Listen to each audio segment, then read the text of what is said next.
James Bond unter den Bohrhammer. Eigentlich ist doch quasi egal, was ich nehme, oder? Aber was ist denn jetzt der Unterschied zwischen den beiden? So bleibt am Ende eigentlich nur noch ein großer Unterschied. Einen Unterschied hat man also wirklich sehr deutlich gemerkt.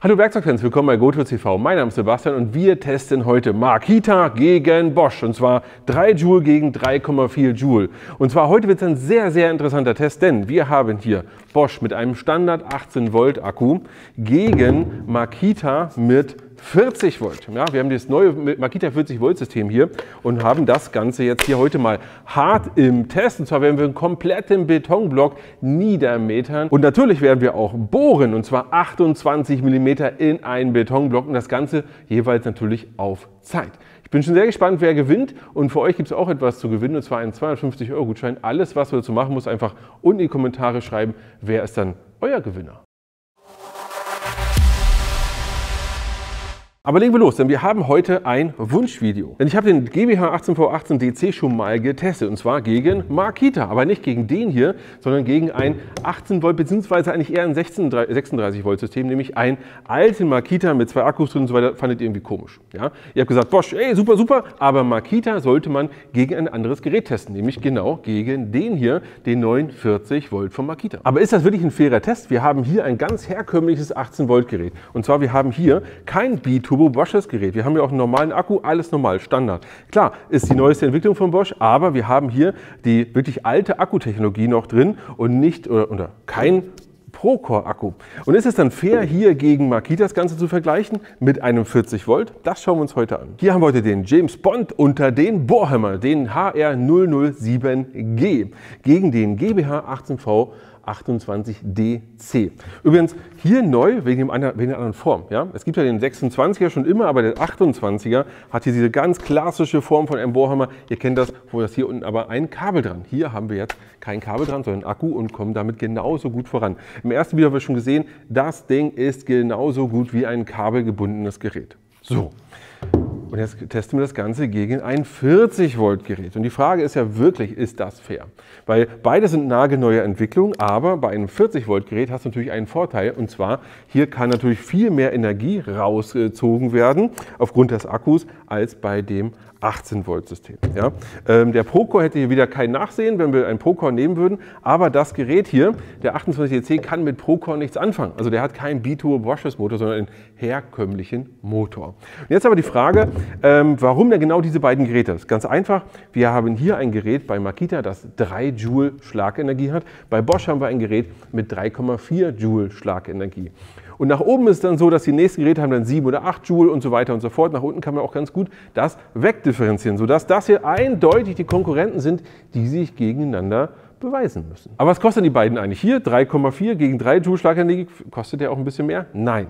Der Bosch kostet genauso viel wie der Makita, so rund 355 bis 365 Euro. Wenn du den genauen Preis gerade wissen möchtest, dann denk dran, das Gerät ist noch neu, das kann noch ganz schön schwanken. Schau mal unten den Preisvergleich, da hast du wie immer den aktuellen Preis im Link. Und du kennst es ja, lass uns mal die technischen Daten anschauen. Und das Ganze kannst du jetzt mal hier dir anschauen. Und du siehst, beide Geräte sind doch relativ gleich und haben ähnliche Daten. Ja, gerade von der Schlagenergie, von den Umdrehungen und so weiter und so fort. Kommen wir zum Thema Gewicht. Und das fand ich ein bisschen merkwürdig, weil beide haben auf den Seiten irgendwie andere Sachen angegeben, als wir gemessen haben.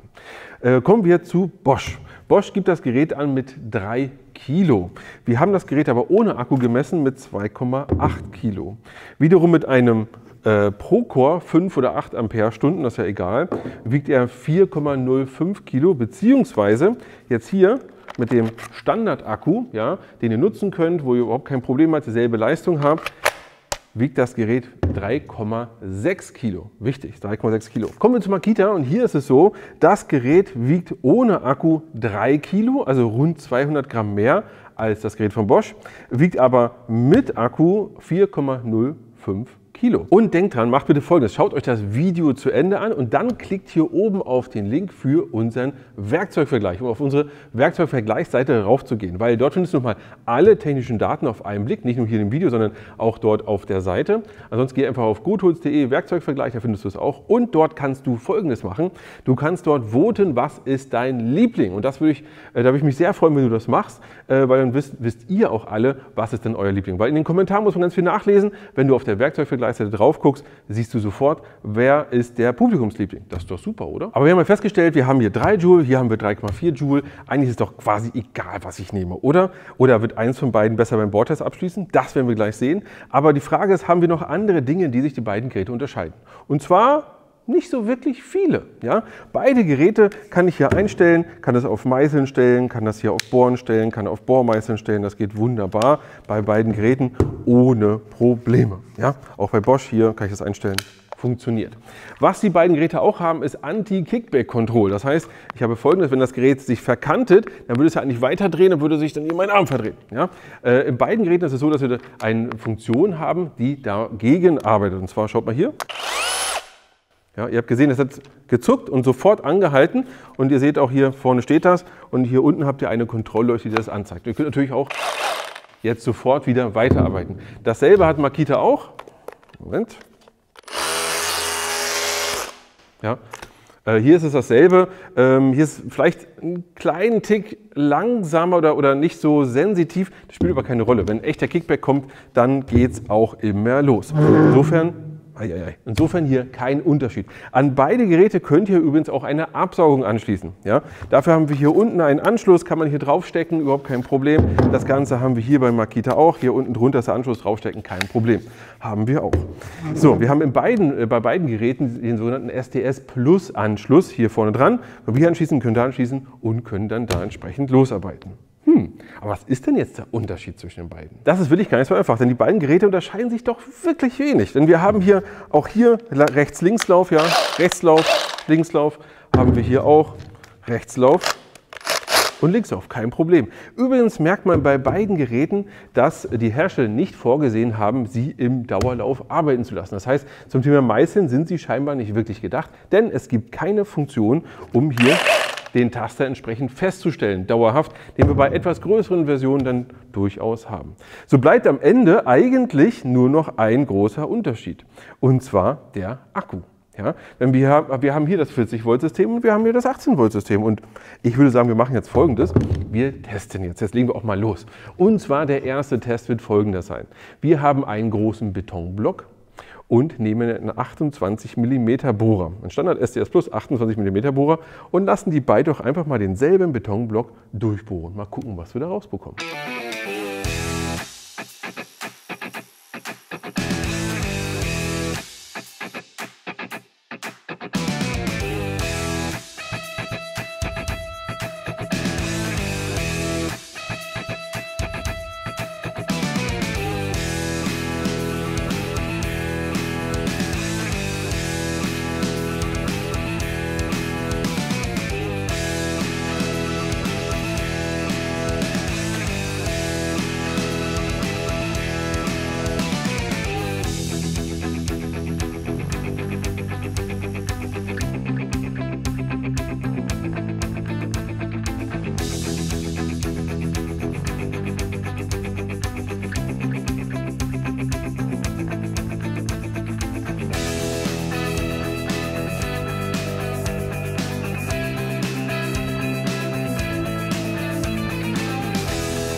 Wir kommen jetzt vom Test gerade hier rein und wir haben es von Hand gestoppt. Die exakten Zahlen siehst du jetzt hier rechts und links oben. Und zwar so, dass Makita ein Hauch schneller war als Bosch.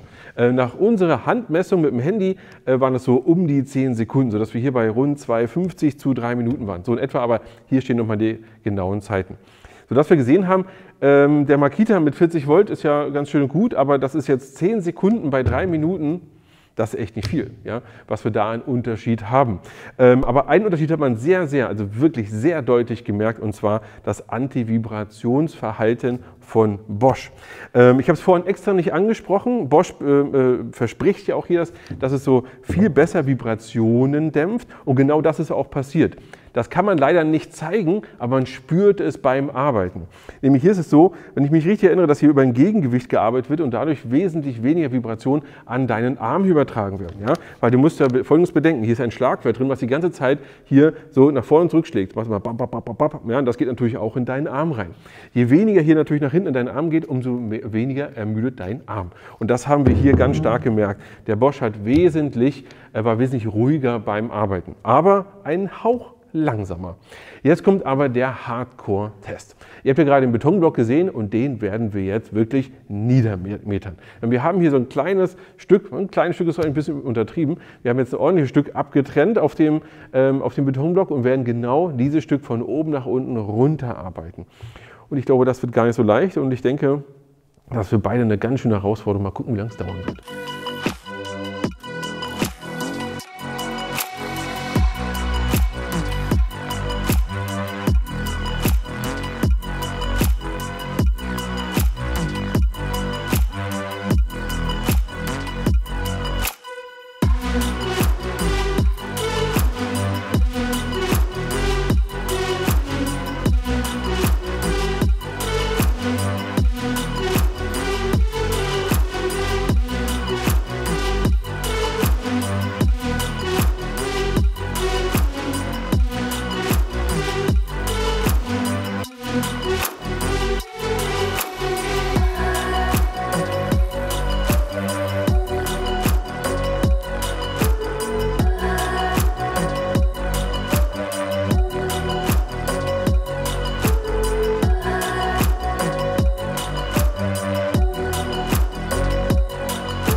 Ihr habt gesehen, Makita war schneller. Wie viel schneller kann ich gar nicht genau sagen, denn uns ist unser Zeitmessgerät, also unser Handy, abhanden gekommen während des Messens. Aber nach meinem Gefühl war Makita gut 5 Minuten schneller, so um den Dreh. Makita hat aber auch einen kleinen Vorteil, dass wir unten ein bisschen schon vorgearbeitet haben, aber ich glaube, das müsste jetzt nicht so groß relevant gewesen sein. Ich frage mich natürlich, wie viel Einfluss hat jetzt die Technik? Ja? Hier war es ja so, dass Toni die eine Seite gemacht hat und Daniel die andere Seite.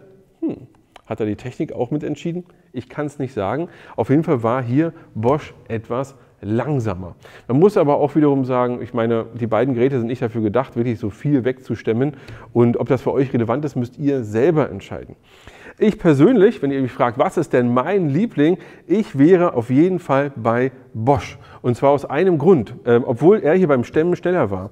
Und zwar aus sogar aus 2 Gründen. Grund Nummer 1 ist das Akkusystem. Das Standard Bosch Akkusystem wird hier benutzt. Und übrigens, ja, beim Test hatten wir den Procore drin, aber es ändert nichts. Ja? Also wir haben hier keinen Biturbo Bosch's Motor drin und dadurch ist es so, dass wir jeden beliebigen 18 Volt Akku von Bosch nehmen können, Bosch Professional nehmen können und Es funktioniert und hat immer dieselbe Leistung. So, aber wenn du bei Bosch unterwegs bist, hast du garantiert das 18-Volt-System, kannst das Ding kaufen, kannst loslegen, Feuer. Ja, kein Ding.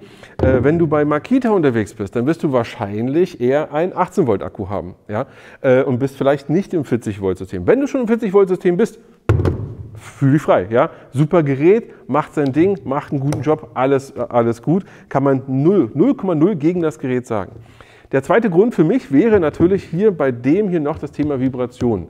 Aber auch nur, wenn du häufig damit arbeitest oder länger damit arbeitest. Wenn du sagst, naja, ich gehe jetzt hier hin und mache mal einmal so schnell ein Loch, das ist egal. Ja? Dann ist es eigentlich völlig egal, die Vibration, ob das hier weniger oder mehr vibriert als da, dann ist das wurscht. Wenn du aber sehr viel damit arbeitest, wenn du sehr häufig damit arbeitest oder wenn du wirklich auch mal mehrere Stunden am Stück damit bohrst, dann ist das hier schon Gold wert. Ja?